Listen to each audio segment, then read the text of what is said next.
Salut tout le monde, c'est Aurélie et aujourd'hui on se retrouve pour débriefer les quarts de finale de l'Euro 2024. On a donc eu 4 quarts de finale, France-Portugal, Allemagne-Espagne qui pour moi a été le plus gros, pour tout le monde en fait a été le plus gros footballistiquement parlant. On a eu Angleterre-Suisse et enfin Pays-Bas-Turquie.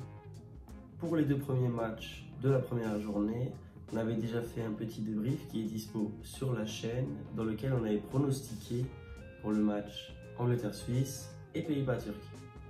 On avait donc eu bon pour le match Pays-Bas-Turquie parce qu'on avait dit Pays-Bas se qualifie. Le score exact on l'a pas eu, on a dit 3-1, presque quand même. Les Pays-Bas ont eu des occasions à 2-1 pour passer à 3-1, ils n'ont pas converti. Par contre Angleterre-Suisse, je me suis complètement trompé. J'avais dit la Suisse se qualifie, j'avais pris un petit risque. Finalement, c'est l'Angleterre quand même qui s'est qualifiée au bout du suspense, au tir au but. On a donc deux plus petits matchs de football quand même que ceux de la veille. C'était un petit peu lent, un petit peu chiant, des matchs chiants, fermés. Comme d'habitude en fait avec les matchs de l'Angleterre, on se fait chier. Par contre, le match Pays-Bas-Turquie, lui, il était intéressant, ça partait un petit peu dans tous les sens et on sentait une véritable tension qui était présente dans le stade parce que 75% des supporters étaient turcs. En Allemagne, il y a plein de Turcs et du coup, ils étaient tous présents pour ce quart de finale contre les Pays-Bas. On a vraiment senti que cette ambiance, cette atmosphère, elle a pesé dans la balance, en tout cas dans la première mi-temps. Dans la seconde mi-temps, dans Pays-Bas-Turquie, on a senti des Pays-Bas qui étaient vraiment une autre équipe qu'en première, notamment avec Krakpo qu'on avait dit, qu'on avait pronostiqué comme étant le joueur du match. Je crois pas qu'il l'a été, mais en tout cas, Krakpo, super joueur, super match. Et on a donc une deuxième mi-temps complètement différente que la première. Après la pause, les joueurs néerlandais, ils sont revenus revigorés, complètement changés parce que ils avaient pris un petit peu le marteau, ils avaient pris la foudre du public au début, dans la première mi-temps, mais ils ont eu les 15 minutes pour se poser, pour reprendre leur souffle tranquillement et retourner la tête froide aux affaires. Ils ont magnifiquement bien réussi 2-1. Voilà, tout simplement la Turquie à la fin qui a eu une énorme occasion. Il faut une parade réflexe du gardien néerlandais que je connais pas. D'ailleurs, je sais pas d'où il vient ce gardien. J'ai été surpris de le voir aussi bon. Je le voyais pas. Voilà, je le voyais pas être bon. Franchement, je le connais pas. Je sais pas dans quel club il joue. Maintenant, il a fait un arrêt de malade, un match de malade. Donc maintenant, je le connais. Voilà, tout simplement. Après, dans le match Angleterre-Suisse, comme on avait dit, les Anglais, leur jeu, il est dégueulasse. Il est dégueulasse, leur jeu, franchement. Ils sont remplis d'individualité. C'est l'équipe la plus valorisée sur Transfermarkt. Et pourtant, ils savent pas jouer. Ils savent pas jouer ensemble, c'est terrible. Et quand on voit une équipe suisse, on se dit que, putain, on aimerait bien que la Suisse soit en demi-finale. Franchement, j'aurais adoré, moi, que la Suisse soit en demi-finale. Parce que les Anglais, ils m'énervent. Ils sont tellement forts individuellement, mais ils arrivent tellement pas à jouer ensemble. En fait, il faudrait l'équipe anglaise avec le collectif suisse. C'est ça qu'on veut dire. Le collectif suisse avec les individualités anglaises. Et là, ce serait mais la meilleure équipe de loin du tournoi. Parce qu'en soi, l'Espagne, elle a quand même des très bonnes individualités, mais très loin de celles de l'Angleterre. Très loin. C'est un autre monde en fait. En Angleterre, on a des joueurs mondiaux à chaque poste. Et même sur le banc, t'as Rashford par exemple, Marcus Rashford qui n'a pas été appelé. Alors, il n'est même pas sur le banc, même pas en réserve, rien, il est nulle part.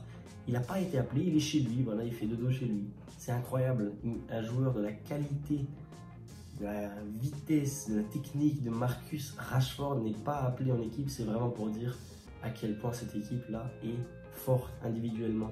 Mais quand on la voit jouer sur un terrain de foot, putain, mais ils savent pas jouer, c'est grave. C'est énervant de voir un Jude Bellingham et un Phil Foden se marcher sur les pieds. Les deux, ils sont tellement forts individuellement et ensemble, ils savent pas jouer. Ils savent pas jouer.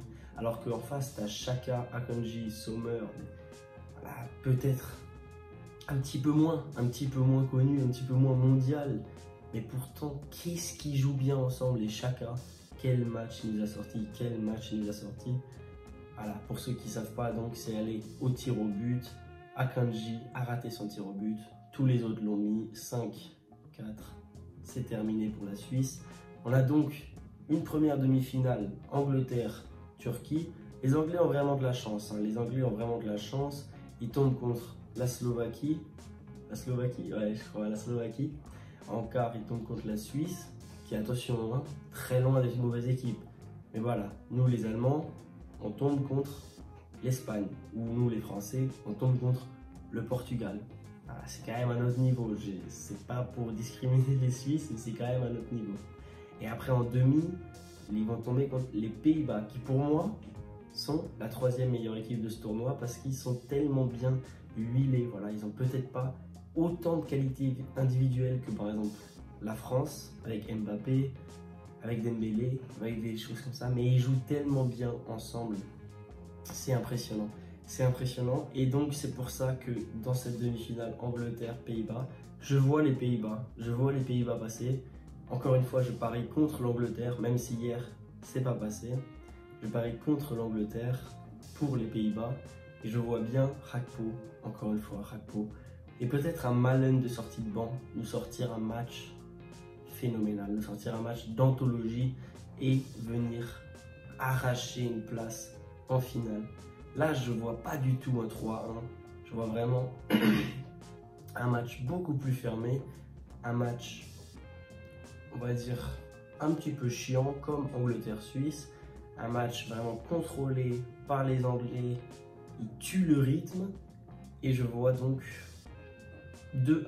2-1 pour les Pays-Bas avec 1-1. La même chose qu'Angleterre-Suisse, mais avec un but des Pays-Bas dans les 30 minutes de prolongation. Pour l'autre demi-finale, vous inquiétez pas, de toute façon, pour les deux demi-finales, je pense qu'on va faire une petite vidéo beaucoup plus détaillée. Là, je dis tout simplement mon idée. Pour l'autre demi-finale, donc France-Espagne, je vois la France passer. Je vois la France passer, même si, voilà, honnêtement, là je prends un énorme risque. L'Espagne est clairement favori, mais je vois la France passer. Au bout d'un match complètement fou, l'Espagne a plein d'occasions, mais met beaucoup de choses à côté, je pense. Magic Mike très solide sur sa ligne et une défense absolument monstrueuse. Théo Hernandez, un Saliba qui viendrait vraiment changer le cours du match, changer le cours de l'Euro. Et donc je vois la France passer en finale. Là par contre, je vais pas savoir quel score dire parce que je vois pas la France marquer. Et du coup, pour passer en finale, il faut pas non plus qu'ils encaissent, mais je les vois quand même encaisser. Donc allez, on va dire 1-1 et au tir au but, la France passe. Voilà mon petit prono pour les deux matchs. Et donc du coup, ça nous ferait une finale France-Pays-Bas. Énorme finale que je trouverais extrêmement intéressante, évidemment en tant que Français. Mais maintenant, ces deux matchs, donc Pays-Bas-Turquie, qu'est-ce qui a été intéressant? Angleterre-Suisse, qu'est-ce qui a été intéressant? Angleterre-Suisse, voilà, l'Angleterre, elle me dégoûte, franchement, elle me dégoûte, j'en peux plus. J'ai envie de les voir performer, j'ai envie de les voir excellents. S'ils étaient juste supérieurs, s'ils avaient gagné 3-0, 4-0, et bien là, il n'y a pas de souci. Il n'y a pas de souci, je les adorerais, parce qu'en soi, je les aime bien, les joueurs de l'Angleterre, je les adore. Mais qu'est-ce qu'ils jouent mal ensemble? On a trouvé un Saka à l'aile droite absolument monstrueux qui a passé toute la défense plusieurs fois, mais un Harry Kane en manque de finition devant. John Stones, très solide.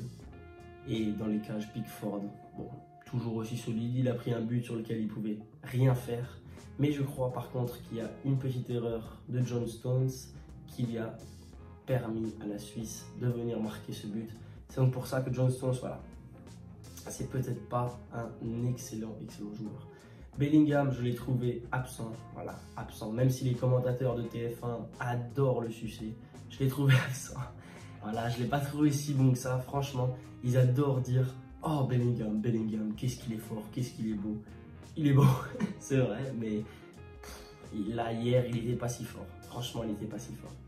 Contrairement peut-être à un Foden que j'ai trouvé voilà, un petit peu plus présent, encore pas à son plein, à son niveau plein. Franchement, il peut faire tellement mieux, ce joueur, il est tellement fort. Mais voilà, s'il y a un joueur à retenir du côté anglais, c'est clairement Saka.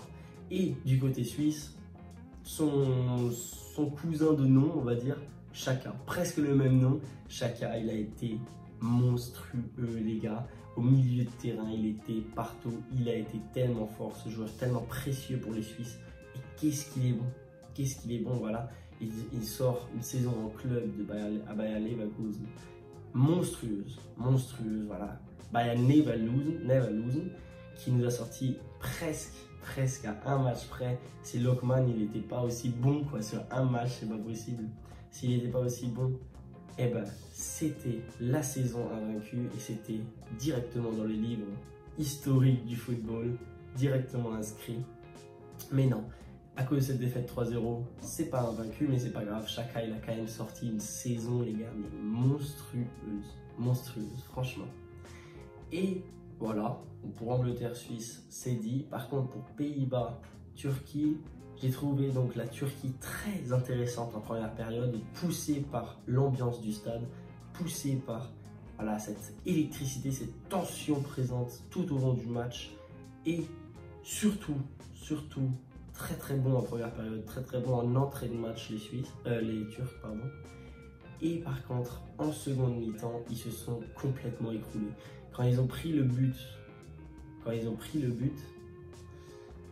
c'était déjà fini. Ça se voyait tellement. Sur leur visage, ils étaient tous dégoûtés. En fait, leur stratégie, c'était de revenir en défense et gagner avec un 1-0. Mais quand ils ont pris le but du 1 partout, ça se voyait qu'ils allaient prendre le 2-1. Franchement, ça se voyait. Ils étaient tous dépités. Ils n'étaient plus du tout dans le match. Mais bon, c'est comme ça. C'est la Turquie quand même qui nous a sorti un tournoi franchement très intéressant. Et une pépite turque que tout le monde connaît, que tout le monde a entendu parler, mais que j'aimerais encore une fois souligner parce qu'il m'a encore choqué hier, Arda Güler. Voilà, sur la qualité de centre, c'est absolument monstrueux, les gars. Arda Güler. Ce qui me fait chier, c'est qu'il joue au Real Madrid.